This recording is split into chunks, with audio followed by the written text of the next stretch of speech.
که پیروزی هر یک از خلقهای ایران پیروزی دیگر خلقهاست.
اسمتون چیه؟ محمد علی.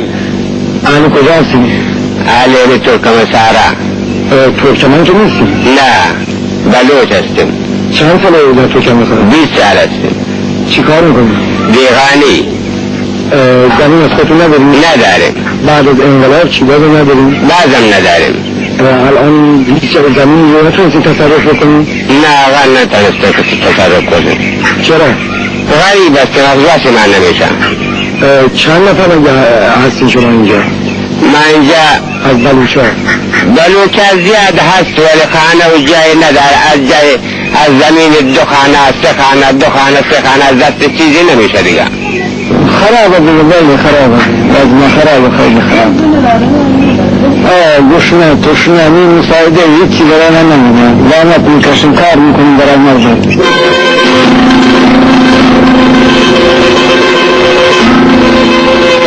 بقایای یک روستای متروک که سالها پیش به بهانه چراگاه ارتش به زمینخواران ستاره به دوش سپرده شد.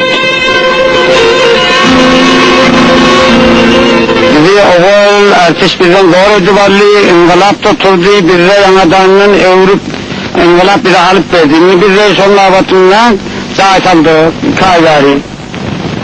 Eğer erkeğinin devlet gelip şiirlerini alacak olsa erçin gidip sen ne yapacak onunla? Bizden artık inqilabın doğruları verecek gayeriydi. Ve hakkımda yetişecek diyecek, doğru bilen verecek gayla doğrulaşacak, doğru kalacak, vuracak, doğru vuracak. ارتش اینجا را به زور از ما گرفت. اگر دولت فعلی بخواهد مالکیت ما را بر سرزمین خودمان به رسمیت نشناسد، با او هم خواهیم کرد. Come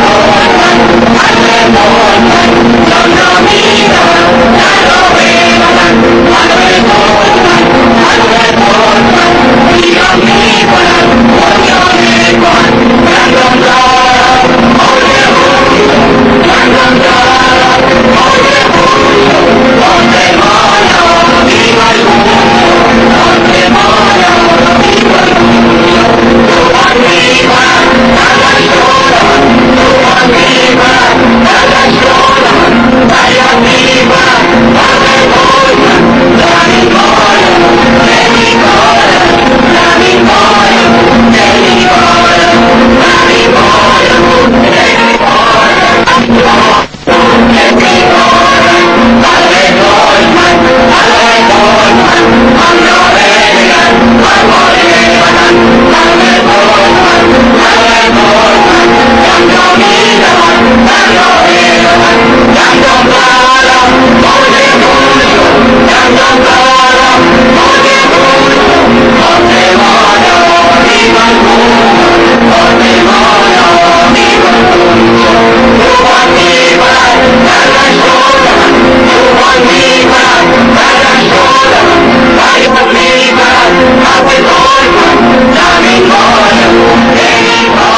Feriat mi kند،